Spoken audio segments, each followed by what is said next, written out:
always a thrill for me to see you Thank you here. so I much. love my entire week better when I get to see you on Wednesdays. That's so kind of you. It's the truth, though. And for those of you who don't know Dr. Granpeesheh, she is a fabulous, I believe, the preeminent expert on autism in our time, and there is no other time, as far as I'm concerned, for autism Thank you. than now. She's been working in this field. She officially, later on this year, can say 40? 40 years. That's crazy, right? 40 We all want her skin cream, because it just isn't believable. But she has been doing that, and so over that period of time, she has worked with very young children, teenagers, adults, even senior citizens. She has a wealth of knowledge. She started the Center for Autism and Related Disorders, which is now 180 some odd offices and growing around the country with affiliates around the world. She also founded Autism Care and Treatment Today, and I want to say for anybody who doesn't know what that is, go to act-today.org. You still have a little less than a week if you want to apply for a grant in this quarter, but she started that. They've given away over $1.5 million. I think it's close to $2 million worth of grants at this point. So she's an amazing lady, and she gives us this hour every week that she can to answer your questions for free. So we love that, and thank you for doing that. Thank you very much. We do tell people at the start of the show that there is no expert of any kind that could give individual specific advice. So when you ask a question, give as much information as possible, but understand that she's going to give you information of a general nature to help you to, kind of decision tree what to do next and what to say to the experts who have eyes on the individual, whether it's child or adult. And we welcome questions from everyone. So I wanna launch in because we have a lot of things to talk about. The first question that I've got is, I have this question: with the 10-year anniversary of me getting diagnosed with Asperger's, there were some of my teachers in the beginning who didn't get to see progress that I have made over the years. My question is it a good idea? And if so, how can I show and tell them? They were the ones who sent prayers because back then it was bad. I mean, I think as a teacher, I would really enjoy knowing how my students have progressed, for sure. So I think it's a great idea. I don't know if I mentioned to you, about a month ago or so, I was heading over to Florida, and it was a overnight flight. Did I mention this to you? You did, but tell them. It was just so touching because I sat on the flight, and you're always kind of getting geared up for an overnight flight, so I was just arranging my stuff and kind of getting ready for that, and then a family walked in, and the mom started talking to me, and I recognized her sort of, and I was like, how do I know her? What's the relation? And then 3 young individuals followed her who were her sons, and her children overall were like 16, I want to say 19 and 22.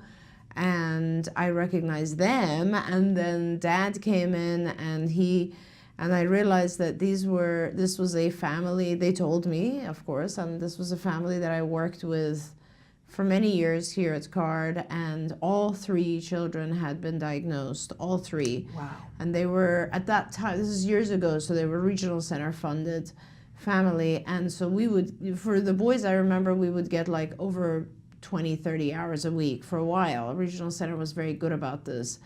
And then, and all 3 have completely recovered, and I don't want to give away too much information, but they're, 2 of the boys are in like Ivy League universities, and they are, and the youngest child is still in high school last year, but very, very just impressive careers ahead of them. And it was such a, when I finished, they recovered with us, but not the little one, but the other 2 had already finished, but they're so young at that point. They were like, I don't know, I want to say 12, 14, and when you see them later and they come back and they're like in their 20s and they're attending Ivy League universities and doing absolutely, and just so social and appropriate with me, and just so friendly and amazing, and just like, oh my gosh, it was so life-changing for me and my husband too, who's, seen a few of these things, but he was like, he couldn't stop talking about it the whole week. He's still talking about it.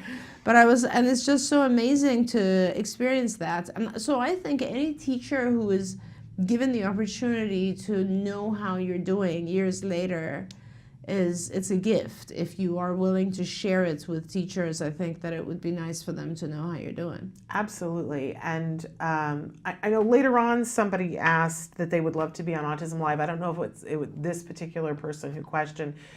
We've had a lot of requests lately for people who want to be on the show, and I want to tell you that I like to make room for everyone.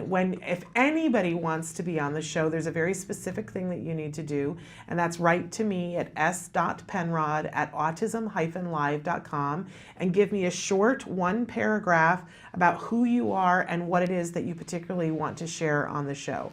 And then that starts the conversation between us. And we like for you to have a specific topic to come on and talk about, but this would be a good topic, for instance. Absolutely. Somebody who wants to come on and say, I want to thank this teacher, this teacher, this teacher, and we can even see if we can, connect with the teacher. It would be a very fun thing to do. Absolutely. So s.penrod@autism-live.com.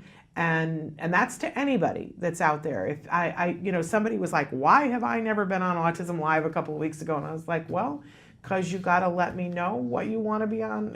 Yeah. There's a process, and be a part of the process. So we enjoy that. Okay, we're gonna take a break. That's what we're gonna do, and then we're gonna come back because we got some interesting questions here and stuff that you guys are writing in. So please stick with us.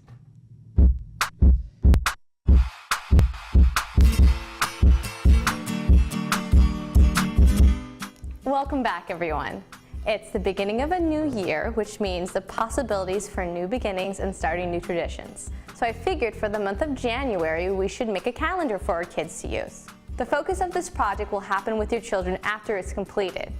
All you need to do to make the calendar is to go to facebook.com/autism-live to download the template I've already made for you guys. And then the other materials you'll be needing are scissors and some magnets, which is super easy to find at your local craft store. Once you have your printed templates and you have your magnets, all you have to do is just take the paper and then assemble it onto the magnet. It's super easy. And then cut out all the shapes.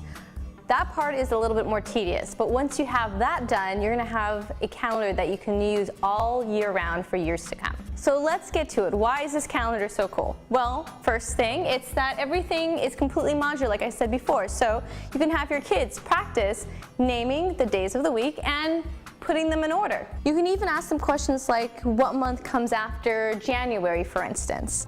Other things you can do with your child is having them, label the different seasons and then assigning the seasons to the correct months.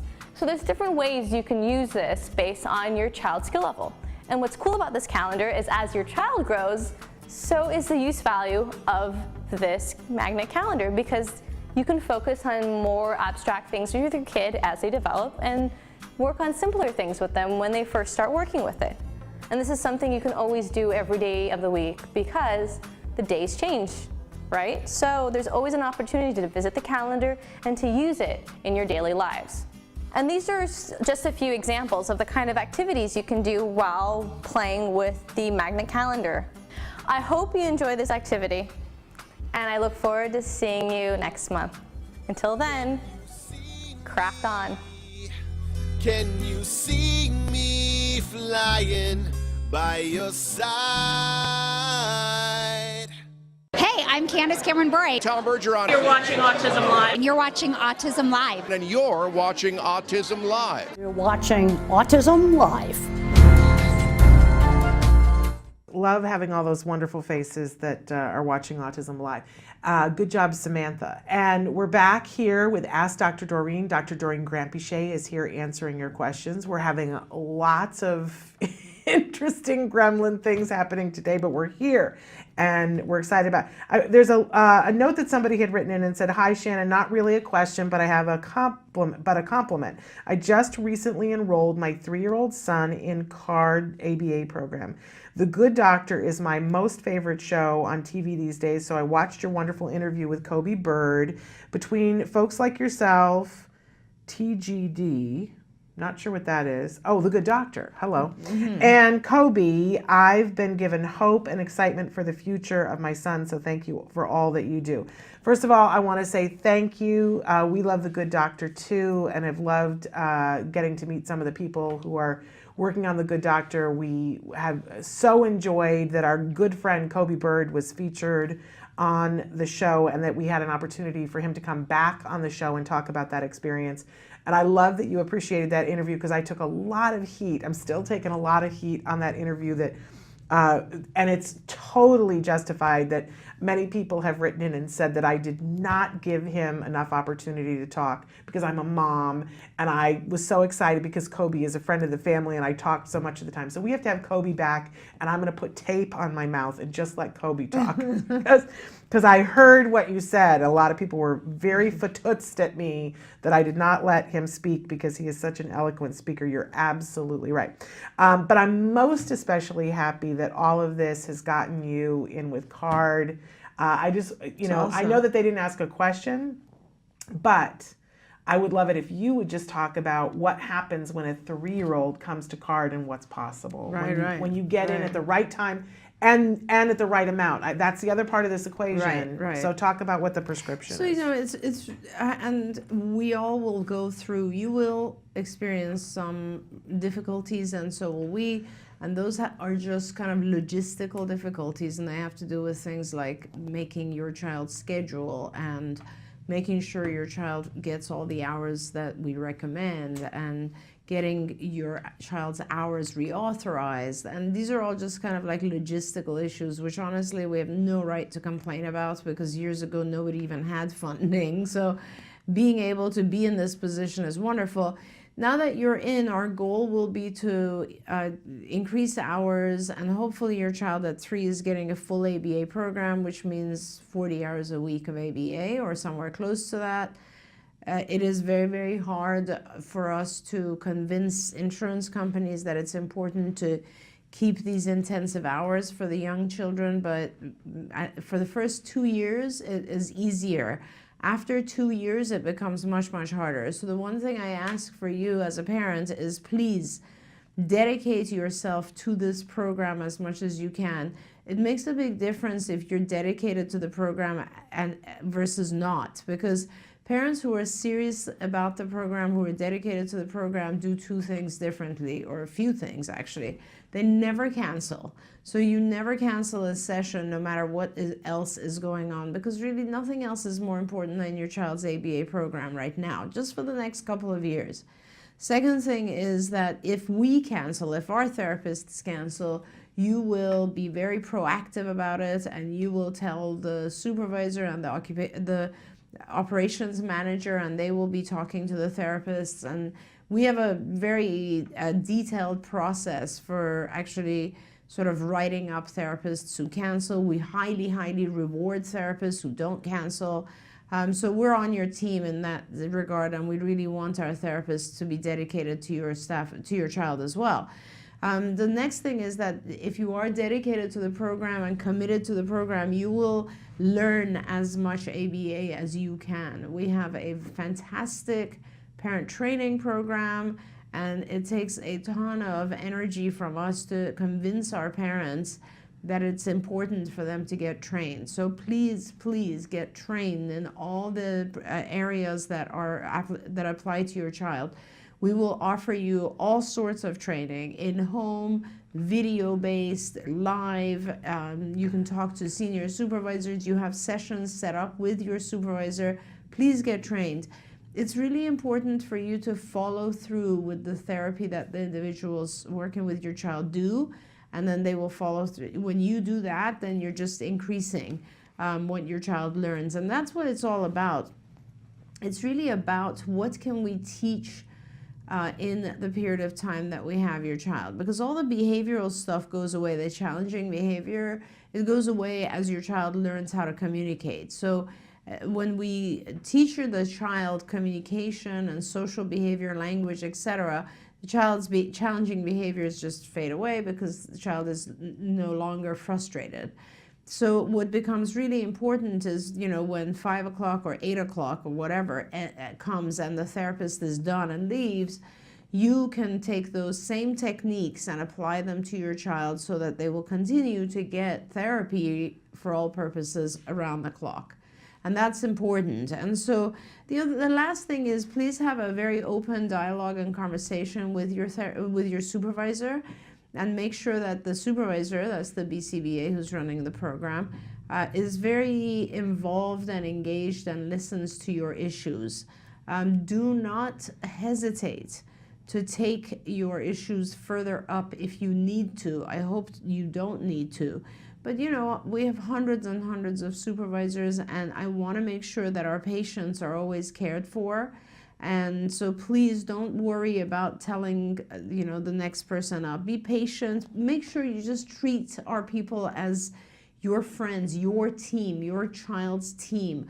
Honestly, the biggest successes come to those families that work with us as really good team members, and they're understanding of our limitations, but also they are involved and engaged so that our people at the local sites recognize how important this is to you. And then we will all do the best we can. And given that your child is this young, you are opening the door for the most positive outcome, because this is the best age, age 3 to 5, best time for us to be teaching your child everything he or she needs to function normally in the environment, to do well, to grow up and not need us.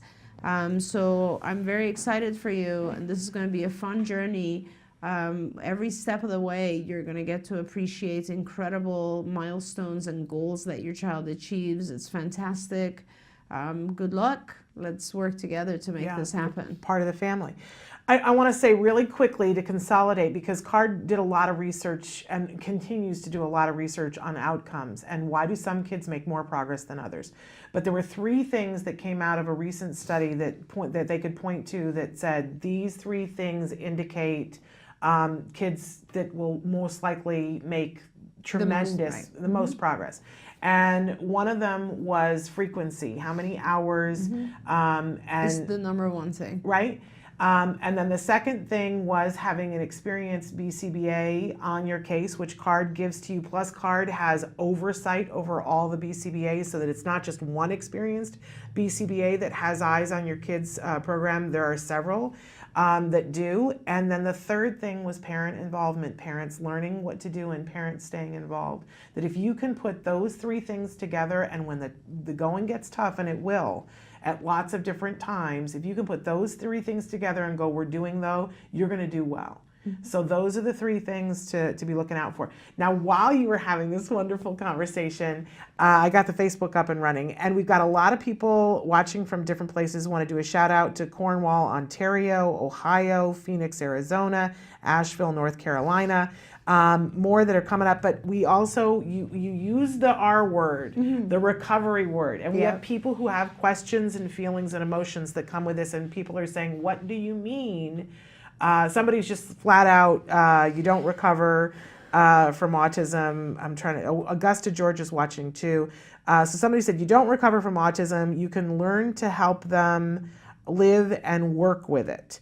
And somebody else said, well, I just started watching when she said that 2 kids recovered, so I want to know what she meant. But I would agree with you with not recovering, but I just want to learn more about it and about helping your child.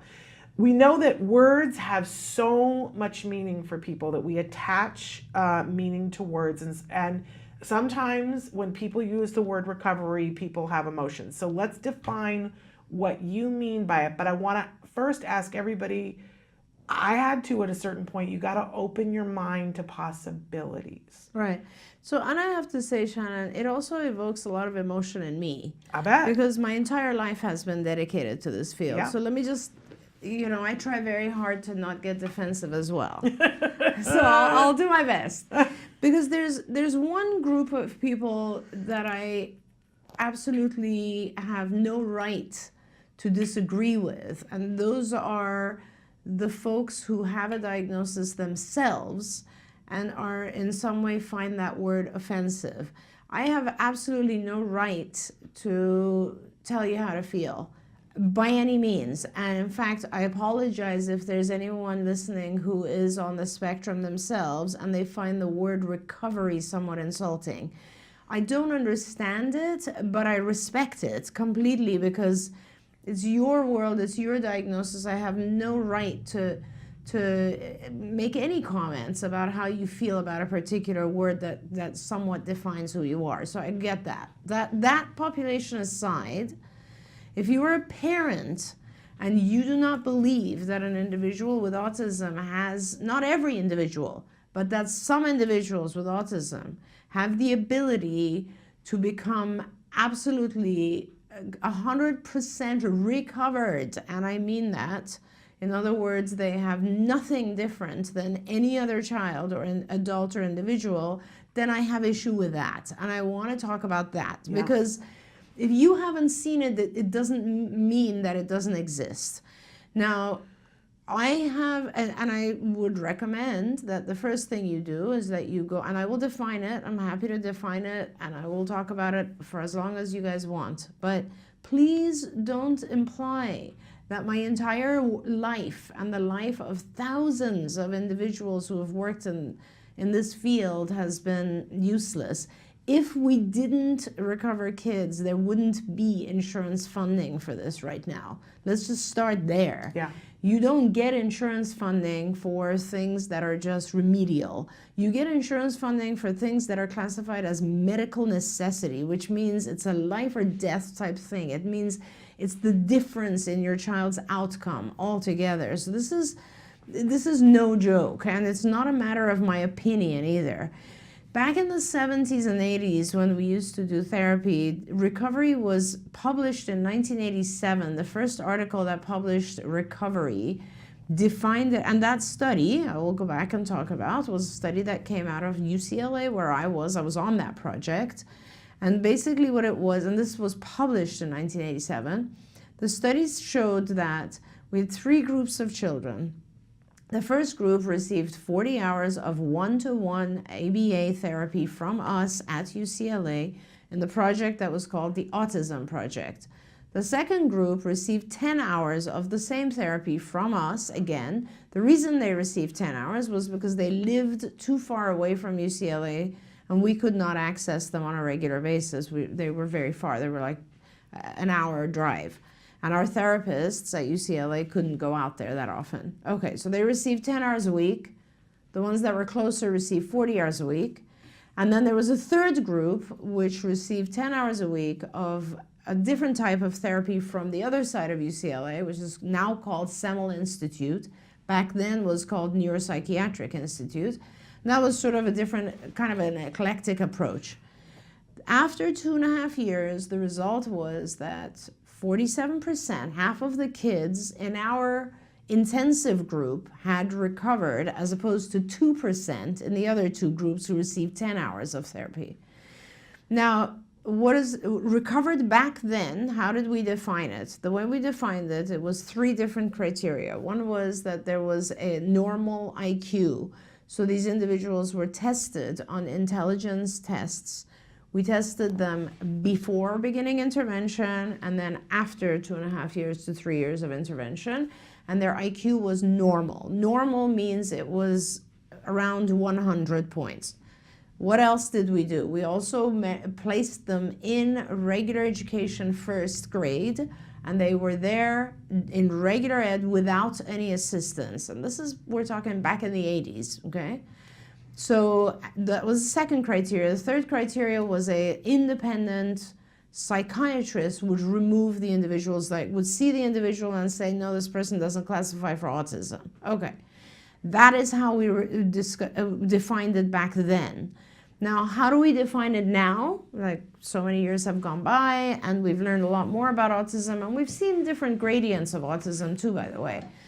So the way that I define it, and the way that we have now published on it multiple times, by the way, we've now also published on, we had a publication that looked at 34 of our kids, I believe, and we went back and we checked not only their IQ, but also adaptive testing. So that's called the Vineland Adaptive Behavior Scale, VABS. These are all standardized measures, by the way. These are not measures that we've just made up and said, oh, they work for us. This is how any child would be tested. So the adaptive measure looks at things like daily living, socialization, communication, etc. And all of these children get to the level of normal. Normal, which means they are indistinguishable from their peers. Indistinguishable from peers. That's a very important term.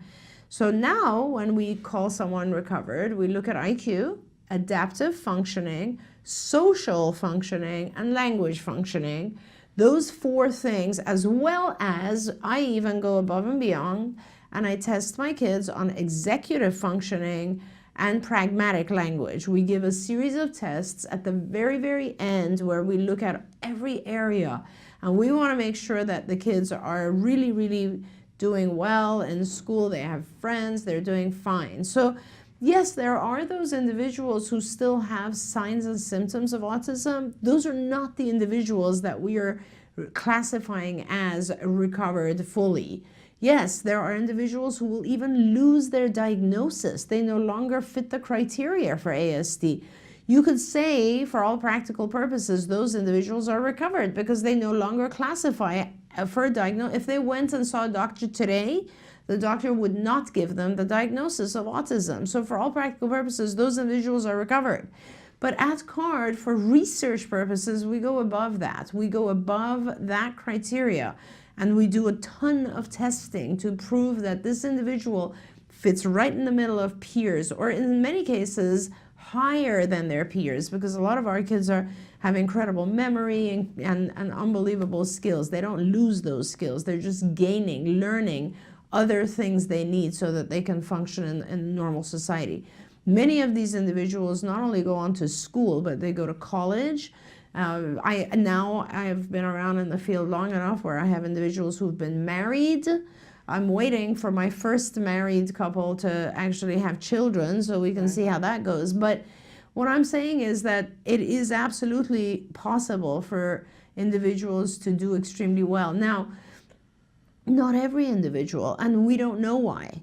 To be honest with you, we will start with, and the younger the child is, as Shannon said, the more hours they get. We've also shown these things. It's a matter, this is how I see autism, and can I keep ranting? You can. Sorry about You're taking us to church. No, people are liking that. We have people from northern India saying more on recovery, and I just don't people want, are thrilled to hear. I don't want people, you know, many years ago, you guys, this is one thing about being in this field for 40 years. I will never forget, I was probably in my late 20s. I had finished my doctorate, I was licensed, I had just opened CARD. And I remember testifying, maybe I was like early 30s, I don't remember. I remember testifying because we were trying to get funding for people back then. I remember testifying in court for a family here in California.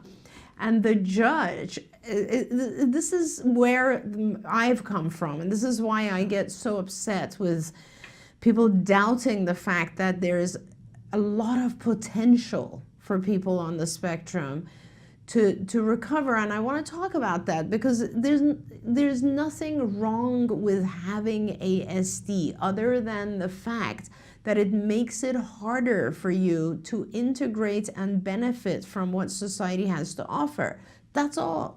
Just as if you had hearing impairment. There's nothing wrong with it. No one's boo-hooing it or saying anything bad about it, but it is definitely harder for an individual who's hearing impaired to use what's around them in society because they need modifications. It is difficult for someone who's blind. It is difficult for someone who has to use a crutch. Everything makes it more easy if you are able to integrate in society, if you're able to benefit from normal education, if you're benefiting from having friends. All of those things, I think personally, are beneficial to you. So why not allow us to teach the individual as much as we possibly can? How does autism, to me, this is how autism is. So first of all, to begin with, I mean, I formed my own theories of where autism comes from. But from my perspective, autism is a diagnosis that has to do with the inability to detoxify fast enough from all these environmental toxins that we experience. These affect the child's developing brain in different ways.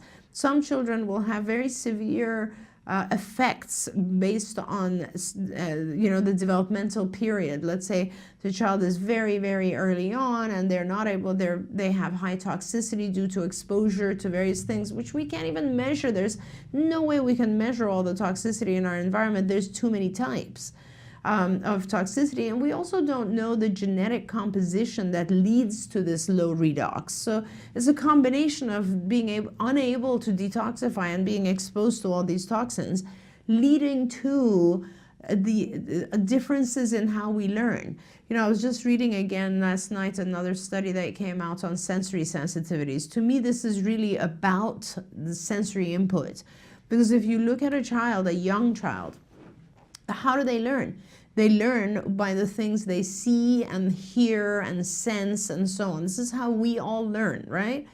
There's so much we have not yet learned, and we're beginning to now learn about how individuals with autism see things. I mean, Temple Grandin tells us this from years and years ago when she was a child, that she used to see things in individual boxes, right? We now know through studies that individuals with autism actually, when they see a scene, they're seeing certain things that we're not seeing, and they're not seeing other things that we're seeing. Right. And you know what? I guarantee you there's differences amongst us similarly. We just don't know it. Yeah. Because we are within the similar realm. So if I look at something like right now, I'm looking in that direction, of course the first thing I see is the camera. But at the same time, without even diverting my eyes, I see you, Shannon, I see the screen, I see all the things in the room. Individuals with autism don't have those same exact capabilities. They see other things. Like when they're looking at the camera, they'll see the logo on the bottom of the camera where I wouldn't necessarily. And so because of the fact that they perceive things sensory through their senses differently, because of how their brain was developing early on, they learn differently. It is just as simple as that. They learn differently. Now, when they learn differently, sometimes it is so far from what the environment has allowed us. Like, just as an example, if I'm auditorily, it's the same thing. They have different sensitivities and selectivity. So auditory, let's assume I hear sounds more than I hear language. One of my own kids said this to me. Andy said this to me, one of my recovered kids. He said to me, I used to hear background noises like the door screeching much more prevalent than the sounds of language. If that's the case, you're never going to learn language. You are going, because language is a background noise. Yeah. You're going to learn to block language. So their sensory input is different. If we're receiving information visually and auditorily in different ways, we're not going to learn the same way. What does ABA do? ABA adjusts that. That's all it does. ABA sits with the child and allows the child to learn through different modalities. It gives the child the ability to pay attention now to all the different things in the room instead of the logo. It gives the child practice at a very early age to listen to the sound of language as opposed to those background sounds.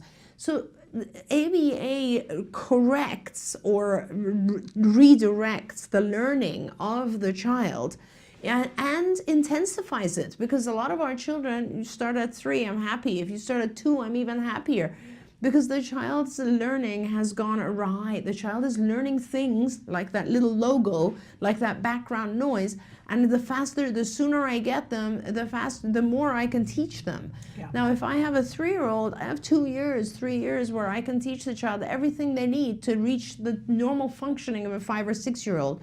I will do my best to do that.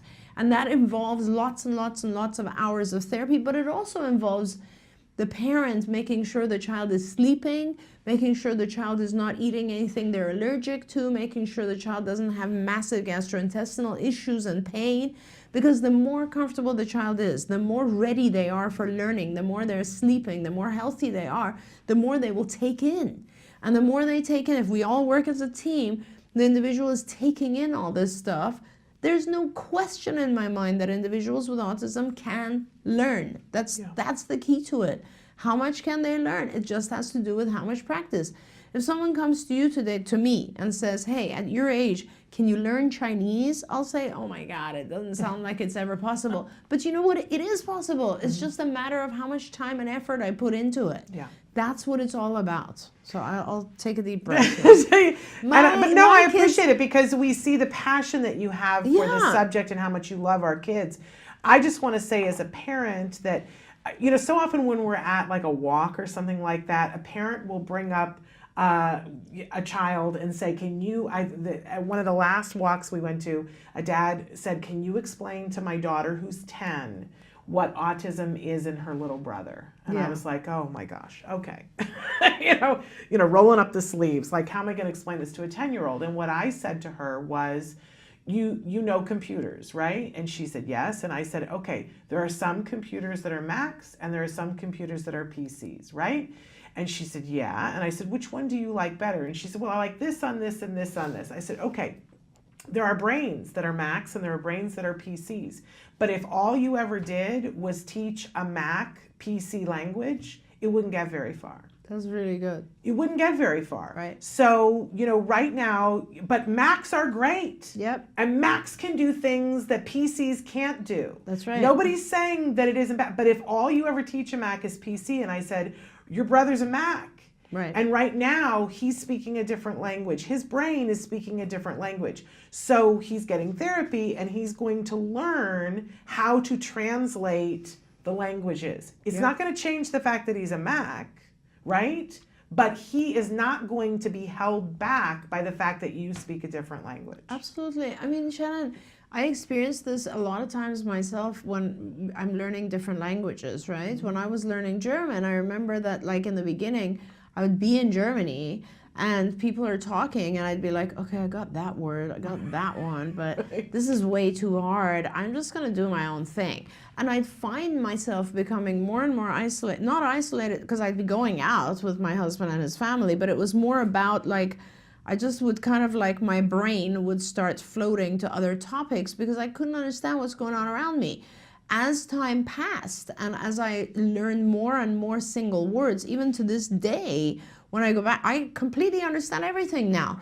And I never even took a single class in German at all. It was just a matter of practice and exposure, and I could pick it up. An opportunity.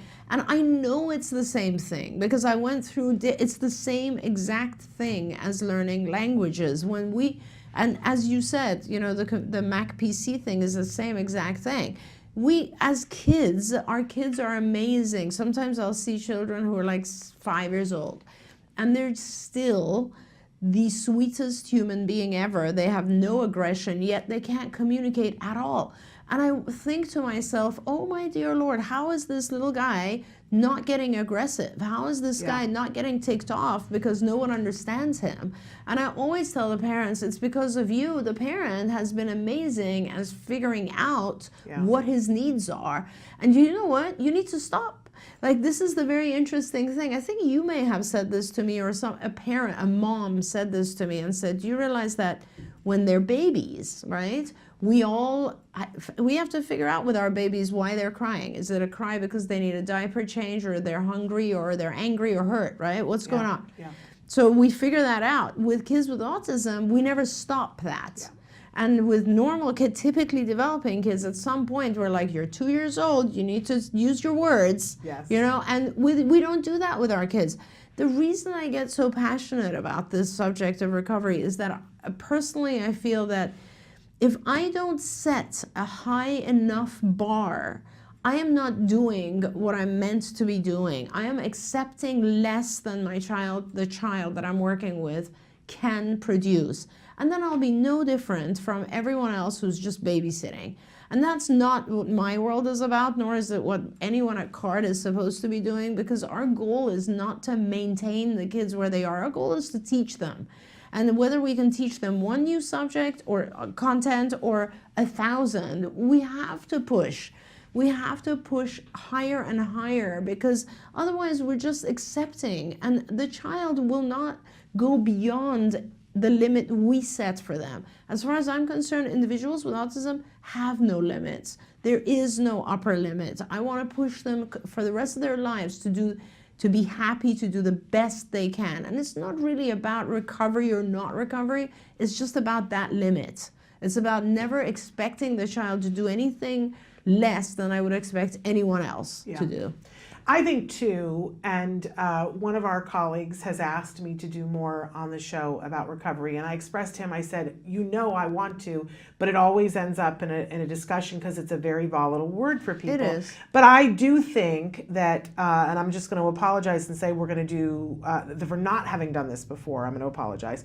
We have to show more of it, because just like when your husband is still talking about having met these people, and to say, oh my gosh, he lives with you and knows what you do and sees everybody, but when you see it and you can see where it came from, I think in the beginning people go, oh, even people who've been around it for a while, they go, oh, I didn't know that was possible. That's right.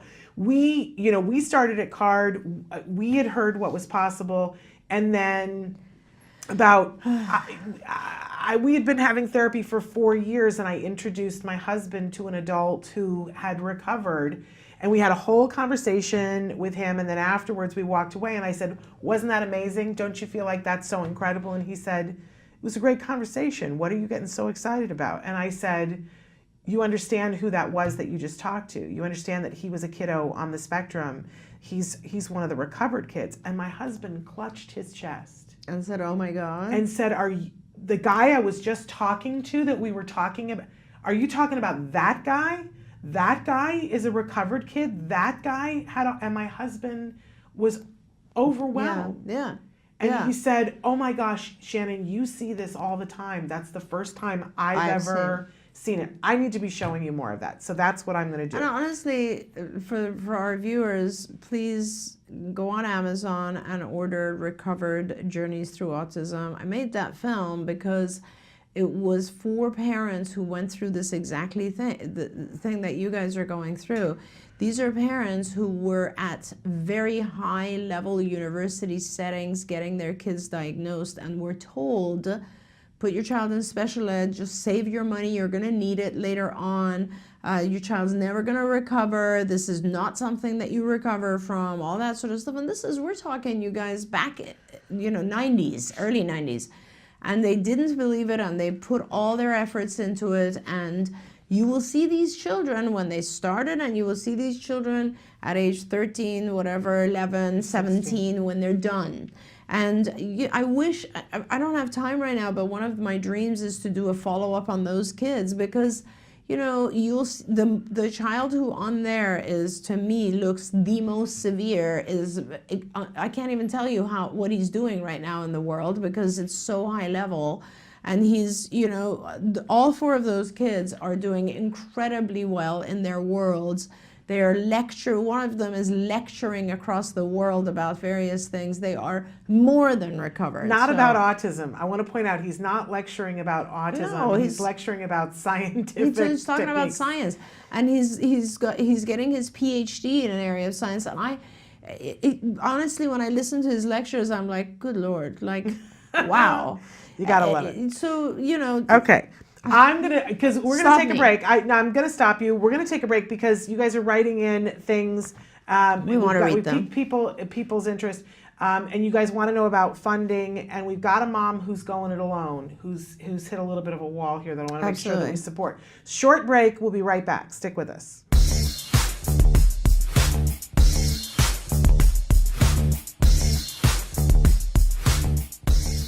Parent-to-parent token economies are a great way to get to good behavior with your child.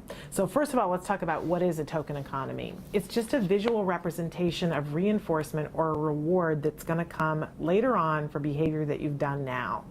So I've got a couple examples here of token economies that I want to show you.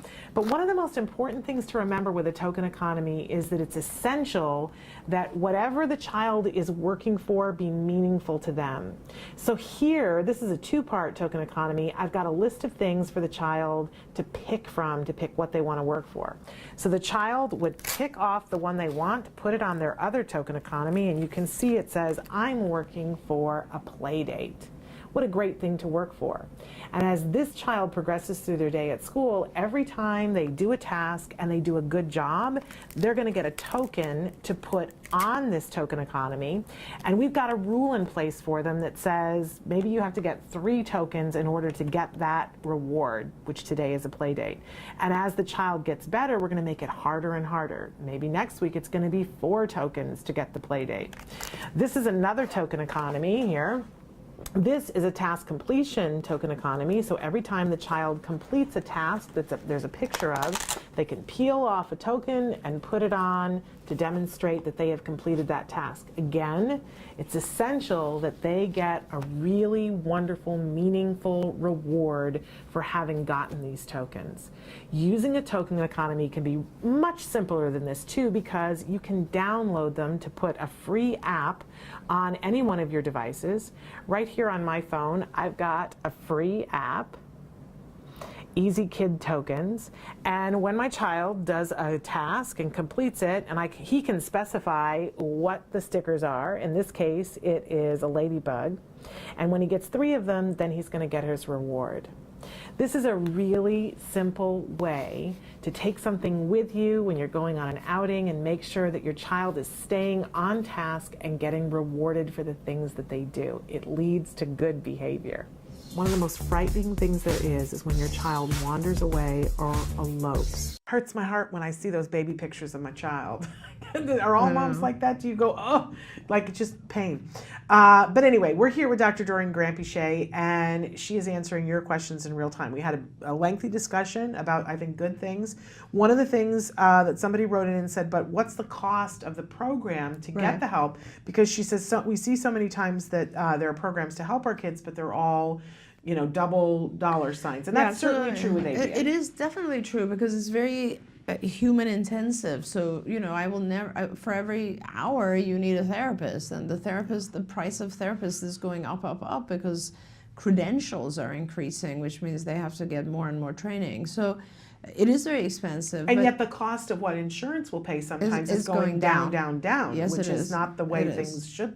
They want more credentialing and they want to pay the people less. It's gone down a third over the last like maybe 5 years. And yet they want more credentialing, more time spent, and so that equation is hard for everyone. It's very hard for providers. It's incredibly hard, because we have to cover all of their overhead costs as well. But anyway, for a parent, you have to, if you are able to go to a state where there is insurance, which now we have, how many states, do you know? 40? We are 3 away from being fully 50. Yeah, so we're really almost there. 47 states have mandates. Most of these mandates are pretty good mandates, and therefore that means your health insurance should cover it. Medicaid covers this.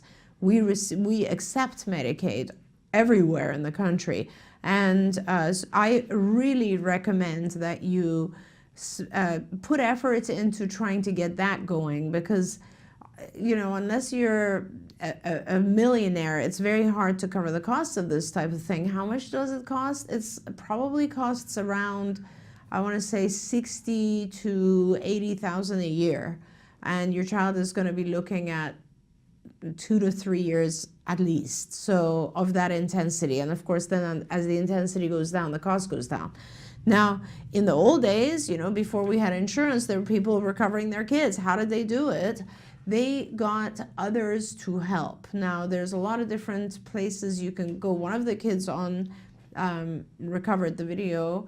Mom was in rural Idaho, and she used to honestly, she was in a very small village, and she's one of my heroes, because she got, you know, everyone in this town to come and train with us, and we would fly out there and train everyone. So the neighbors would all come. It was unbelievable. Like, she had neighbors doing 2 hours, 4 hours a week, every week, just as a service to the family. And that's how we added up the 40 hours, and it was amazing. Yeah. She did a lot of her work, the work herself, and she was incredible. But the truth is that this is not something I recommend anybody does on their own. I couldn't do it. I couldn't do it if I wanted to get involved with doing it for my own kids. It's too much.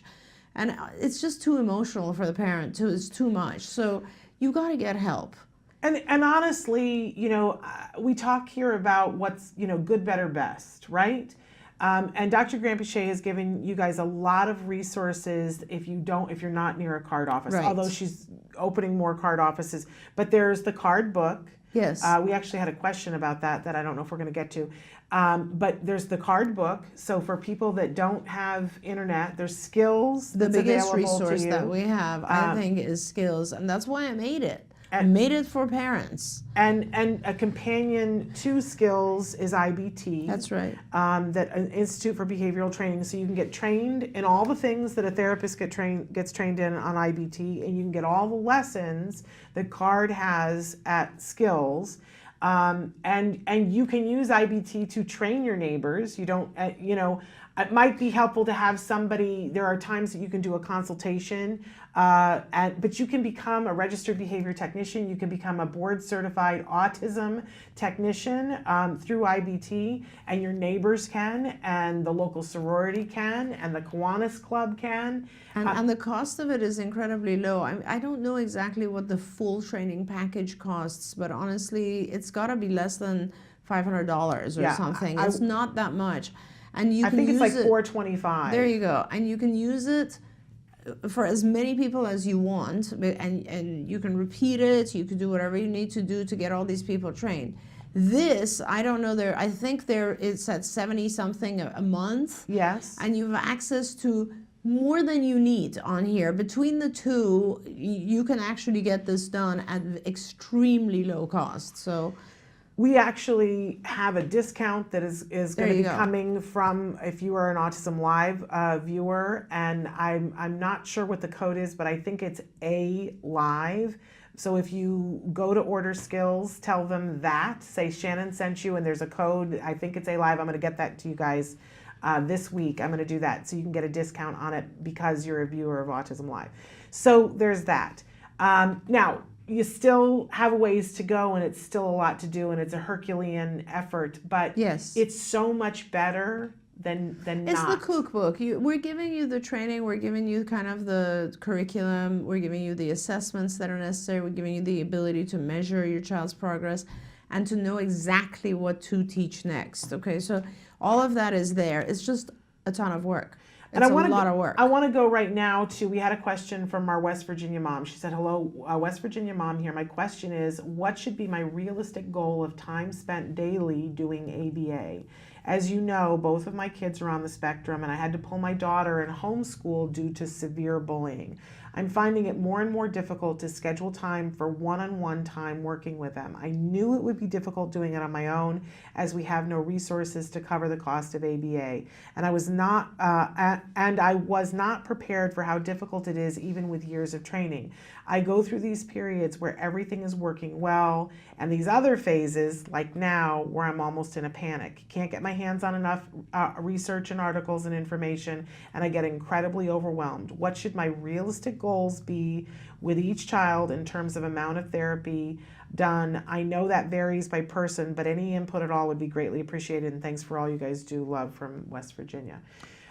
It's a lot too that I know that you're trying to work, and I want to say that I see what you're doing, and you are an amazing mom, man. Yeah, honestly, I wish there was a way I could help you more, because you are an amazing mom. It's hard. I can't give a prescription because I don't know the kids.